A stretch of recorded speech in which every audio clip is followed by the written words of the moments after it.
ಎಲ್ಲರಿಗೂ ನಮಸ್ತೆ. ಉಪ್ಪು ಅನ್ನುವಂಥದ್ದು ಕೇವಲ ಅಡುಗೆಯ ರುಚಿಯನ್ನು ಹೆಚ್ಚಿಸುವಂಥದ್ದಷ್ಟೇ ಅಲ್ಲ, ಮನೆಯಲ್ಲಿರ್ತಕ್ಕಂಥ ಎಷ್ಟೋ ಸಮಸ್ಯೆಗಳಿಗೆ ಪರಿಹಾರವನ್ನು ಕೂಡ ನೀಡುತ್ತೆ ಅಂತ ನಮ್ಮ ಧಾರ್ಮಿಕ ಸಂಪ್ರದಾಯಗಳು ಹೇಳ್ತಾ ಇದೆ. ಸಾವಿರಾರು ವರ್ಷಗಳಿಂದ ಕೂಡ ಮನೆಯಲ್ಲಿ ಅನೇಕ ರೀತಿಯ ಸಮಸ್ಯೆಗಳಿಂದ ಮುಕ್ತಿಯನ್ನು ಪಡೆದುಕೊಳ್ಳೋದಕ್ಕೆ ಮತ್ತು ಧನಾತ್ಮಕ ಶಕ್ತಿಯನ್ನು ಆಕರ್ಷಣೆ ಮಾಡೋದಕ್ಕೆ ಉಪ್ಪನ್ನು ಬಳಸ್ತಾ ಇದ್ದಾರೆ. ಈ ಉಪ್ಪು ಅನ್ನುವಂಥದ್ದು ಎಷ್ಟೋ ಸಮಸ್ಯೆಗಳಿಗೆ ಪರಿಹಾರವನ್ನು ಕೂಡ ನೀಡ್ತಾ ಇದೆ. ಹಾಗಾದರೆ ಈ ಉಪ್ಪನ್ನು ಯಾವ ರೀತಿಯ ಬಳಸ್ಕೊಂಡು ನಾವು ನಮ್ಮ ಸಮಸ್ಯೆಗಳನ್ನ ಪರಿಹಾರ ಮಾಡ್ಕೋಬಹುದು, ಈ ಉಪ್ಪಿನ ಪ್ರಯೋಜನ ಏನು ಅನ್ನುವಂಥದ್ದನ್ನು ನಾನು ನಿಮಗೆ ಈ ಒಂದು ವಿಡಿಯೋದಲ್ಲಿ ತಿಳಿಸ್ಕೊಡ್ತೀನಿ. ವಿಡಿಯೋವನ್ನು ಎಲ್ಲೂ ಕೂಡ ಸ್ಕಿಪ್ ಮಾಡದೆ ಪೂರ್ತಿಯಾಗಿ ನೋಡಿ. ಈ ಧಾರ್ಮಿಕ ಸಂಪ್ರದಾಯದಲ್ಲಿ ಉಪ್ಪು ಒಂದು ನೆಗೆಟಿವ್ ಎನರ್ಜಿಗಳನ್ನು ನಾಶ ಮಾಡುವಂಥ ಒಂದು ಶಕ್ತಿಯನ್ನು ಹೊಂದಿರುವಂಥ ಕಾರಣದಿಂದಾಗಿ ಉಪ್ಪನ್ನು ಶುದ್ಧೀಕರಣಕ್ಕಾಗಿ ಬಳಸ್ತಾರೆ. ಅನೇಕ ರೀತಿಯ ಸಂಪ್ರದಾಯಗಳು ಉಪ್ಪು ಜಾಗ, ದೇಹ ಮತ್ತು ಭಾವನೆಯಿಂದ ಭಾರವನ್ನು ಹೊರತೆಗೆಯುತ್ತೆ ಅಂತ ಕೂಡ ನಂಬ್ತಾರೆ.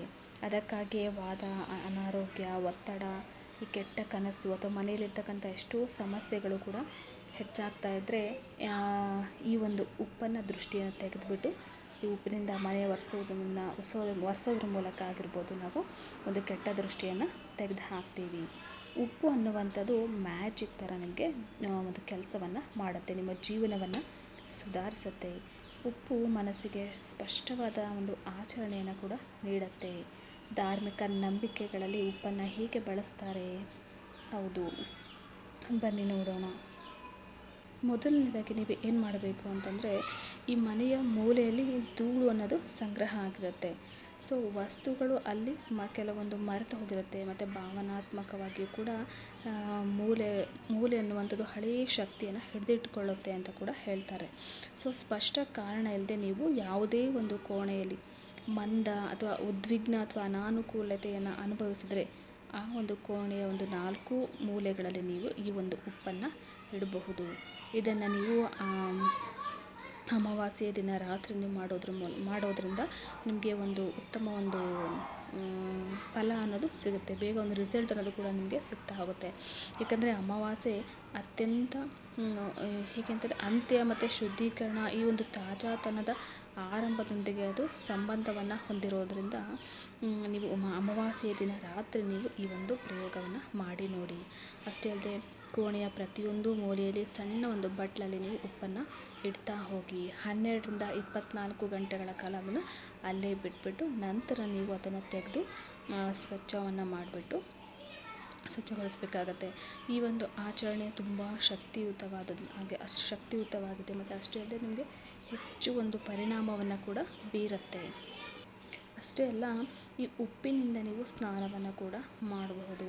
ಆದರೆ ಇದು ನೀವು ಭಾವಿಸಿದ್ದಕ್ಕಿಂತಲೂ ಹೆಚ್ಚಿನ ಪ್ರಯೋಜನ ನಿಮಗೆ ನೀಡುತ್ತೆ. ಕೆಲವೊಮ್ಮೆ ನಾವು ಹೊರಗಡೆಯಿಂದ ಬಂದಾಗ, ಯಾರನ್ನೂ ಭೇಟಿ ಮಾಡಿ ಬಂದಾಗ ದೇಹ ಅನ್ನೋದು ತುಂಬ ಭಾರ ಅನಿಸುತ್ತೆ, ತುಂಬ ಸುಸ್ತಾಗಿರುತ್ತೆ. ಸೊ ಆಯಾಸವಾದಂಥ ಭಾವನೆ ನಿಮಗೆ ಮೂಡ್ತಾ ಇರುತ್ತೆ. ನೀವು ದೈಹಿಕ ಆಯಾಸ ಅಷ್ಟೇ ಅಲ್ಲ, ಭಾವನಾತ್ಮಕವಾಗಿ ಕೂಡ ಆಯಾಸವಾಗಿರ್ತೀರಾ ಅಂತ ಇದರ ಅರ್ಥ.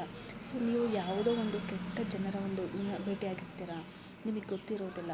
ಸೊ ಆವಾಗ ನಿಮ್ಗೆ ಈ ರೀತಿಯ ಒಂದು ಫೀಲ್ ಆಗ್ತಾ ಇರುತ್ತೆ. ಯಾರಿಂದಲಾದರೂ ಕೂಡ ಅಹಿತಕರ ಮಾತುಗಳನ್ನು ಕೇಳಿರ್ತೀರ, ಯಾವುದೋ ಒಂದು ವಿಚಾರ ನಿಮ್ಮನ್ನು ಅತಿಯಾಗಿ ಯೋಚನೆಗಳಿಗೆ ತಳ್ಳಿರುತ್ತೆ, ಒತ್ತಡ ಅನ್ನೋದು ನಿಮ್ಮನ್ನು ತುಂಬ ಆಯಾಸ ಮಾಡಿರುತ್ತೆ.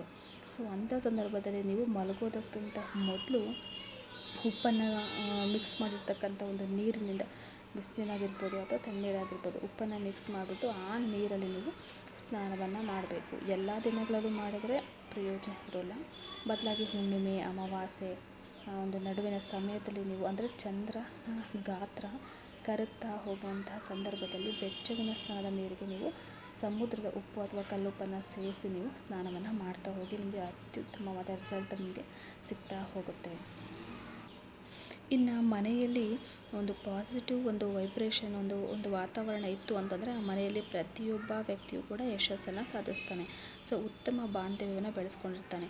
ಕೂಗಾಟ, ಈ ಒಂದು ಅನಾರೋಗ್ಯ, ಆರ್ಥಿಕ ಒತ್ತಡ, ದುಃಖ, ಈ ರೀತಿಯ ವಾತಾವರಣ ಅನ್ನೋದು ಇರೋದಿಲ್ಲ ಇಲ್ಲಿ ಧನಾತ್ಮಕ ವಾತಾವರಣ ಇದ್ದರೆ.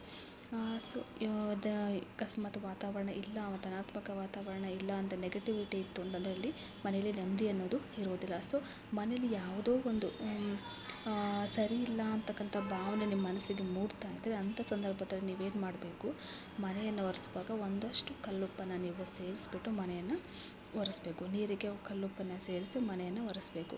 ಶನಿವಾರದ ದಿನ ಇದನ್ನು ನೀವು ಮಾಡೋದು ತುಂಬಾ ಒಳ್ಳೆಯದು. ನೀರನ್ನು ಒರೆಸೋದಕ್ಕೆ ಸ್ವಲ್ಪ ಪ್ರಮಾಣದ ಉಪ್ಪನ್ನು ಸೇರಿಸಿ ಮನೆಯ ಒಂದು ಒಳಗಿನಿಂದ ಪ್ರವೇಶ ದ್ವಾರದ ಕಡೆಗೆ ನೀವು ನೆಲವನ್ನು ಸ್ವಚ್ಛಗೊಳಿಸಬೇಕು.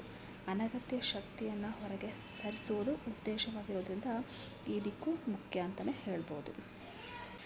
ಒಂದೊಂದು ಸಾರಿ ನಿಮಗೆ ತುಂಬ ಸಮಸ್ಯೆ ಆಗಿರುತ್ತೆ, ಆ ಒಂದು ಸಮಸ್ಯೆ ಅತಿಯಾಗಿದೆ ಅಂತಕ್ಕಂಥ ನಿಮಗೆ ಭಾವನೆ ಮೂಡ್ತಾ ಇದ್ದರೆ ಸಾಮಾನ್ಯ ಉಪ್ಪನ್ನು ನೀವು ಬಳಸೋದ್ರ ಬದಲು ಕಲ್ಲುಪ್ಪನ್ನು ಬಳಸಬೇಕು. ಕೆಲವೊಂದು ಮನೆಯಲ್ಲಿ ಹೆಚ್ಚಾಗಿ ಕಲ್ಲುಪ್ಪನ್ನು ಅಸೂಯೆ, ಒಂದು ಆರೋಗ್ಯದ ಸಮಸ್ಯೆ, ಪದೇ ಪದೇ ಒಂದು ಜಗಳ, ಅಶಾಂತಿ, ಒಂದು ಕೌಟುಂಬಿಕ ಜಗಳ ಇದರಿಂದ ರಕ್ಷಣೆ ಪಡೆಯೋದಕ್ಕೆ ಉಪಯೋಗ ಮಾಡ್ತಾರೆ. ಸೊ ಅಮಾವಾಸ್ಯೆಯ ಸಮಯದಲ್ಲಿ ನೀವು ಕಲ್ಲುಪ್ಪಿನಿಂದ ಈ ಒಂದು ಕೆಲಸಗಳನ್ನು ಮಾಡೋದು ತುಂಬಾ ಉತ್ತಮ ಅಂತಲೇ ಹೇಳ್ಬೋದು. ಕಲ್ಲುಪ್ಪನ್ನು ಮನೆಯ ಒಂದು ಮುಖ್ಯ ದ್ವಾರದ ಬಳಿ ಏನು ಮೇನ್ ಡೋರ್ ಇರುತ್ತಲ್ವ ಅದರ ಹತ್ತಿರ ನೀವು ಕಿಟಕಿ ಹತ್ರನೂ ಕೂಡ ನೀವು ಅಥವಾ ಮನೆಯ ಕಾಂಪೌಂಡ್ ಬಳಿ ಸ್ವಲ್ಪ ಪ್ರಮಾಣದಲ್ಲಿ ನೀವು ಒಂದು ಈ ಕಲ್ಲು ಇಡಬೇಕು. ಆದರೆ ಈ ಒಂದು ಕಲ್ಲುಪ್ಪನ್ನು ನೀವು ಯಾವುದೇ ರೀತಿ ಕೂಡ ಅಡುಗೆಗೆ ಬಳಸಬಾರ್ದು. ನೀರಿಗೆ ಅಥವಾ ಯಾರು ತುಳಿದಿರುವಂಥ ಜಾಗದಲ್ಲಿ ಹಾಕಬೇಕಾಗತ್ತೆ. ಸೊ ಮನೆ ಮುಖ್ಯ ದ್ವಾರದ ಮೂಲಕ ನಿಮಗೆ ನೆಗೆಟಿವ್ ಮತ್ತು ಪಾಸಿಟಿವ್ ಎನರ್ಜಿಗಳು ಪ್ರವೇಶ ಮಾಡ್ತಾ ಇರುತ್ತೆ. ಸೊ ನಿಮ್ಮ ಮನೆಗೆ ಬರುವಂಥ ಎಲ್ಲ ಜನರು ಒಳ್ಳೆಯ ಉದ್ದೇಶನ ಇಟ್ಕೊಂಡೇ ಬಂದಿರ್ತಾರೆ ಅಂತ ಹೇಳುವುದು ಸುಳ್ಳು. ಕೆಲವೊಬ್ಬರು ನಕಾರಾತ್ಮಕ ಆಲೋಚನೆ, ಇವತ್ತು ಒಂದು ಒತ್ತಡಗಳು, ದೂರುಗಳು ಈ ಥರ ಉದ್ದೇಶದಿಂದ ಬಂದಿರ್ತಾರೆ. ಸೊ ಅದಕ್ಕಾಗಿ ಅನೇಕ ಜನರು ಬಾಗಿಲಿನ ಬಳಿ ಉಪ್ಪಿನ ಒಂದು ತೆಳುವಾದ ಅಥವಾ ಸೂಕ್ಷ್ಮವಾದ ಎಡೆಯನ್ನು ಎಳಿತಾರೆ ಅಥವಾ ಒಂದು ಚಿಟಿಕೆ ಉಪ್ಪನ್ನು ಮುಖ್ಯ ದ್ವಾರ ಮೇನ್ ಡೋರ್ ಬಳಿ ಕೂಡ ಇಟ್ಟಿರ್ತಾರೆ. ಇದನ್ನು ಹಾಗೆ ಬಿಡಬಾರ್ದು. ಆ ಉಪ್ಪನ್ನು ನೀವು ಒಂದು ರಾತ್ರಿ ಇಡೀ ಮುಖ್ಯ ದ್ವಾರದ ಬಳಿ ಇಟ್ಬಿಟ್ಟು ಒಂದಷ್ಟು ಗಂಟೆಗಳ ಕಾಲ ಬಿಡಬೇಕು. ನಂತರ ಅದನ್ನು ಸ್ವಚ್ಛಗೊಳಿಸಬೇಕು. ಬಳಸಿದ ಉಪ್ಪನ್ನು ಸಸ್ಯಗಳ ಮೇಲೆ ಎಸಿಬೇಡಿ, ಏಕೆಂದರೆ ಉಪ್ಪು ಮಣ್ಣನ್ನು ನಾಶ ಮಾಡುತ್ತೆ. ಅದಕ್ಕೆ ನೀವು ಕಸದ ಬುಟ್ಟಿ ಅಥವಾ ನೀರಿಗೆ ಹಾಕಬಹುದು. ನೋಡಿದ್ರಲ್ಲ ಸ್ನೇಹಿತರೆ, ಈ ಒಂದು ರೆಮಿಡಿಯನ್ನು ಮಾಡ್ತಾ ಹೋಗಿ ಒಂದು ಚಿಕ್ಕ ಚಿಕ್ಕ ಕೆಲಸಗಳು ಕೂಡ ನಿಮಗೆ ತುಂಬಾ ಒಳ್ಳೆಯ ರಿಸಲ್ಟನ್ನು ಕೊಡುತ್ತೆ. ಧನ್ಯವಾದ.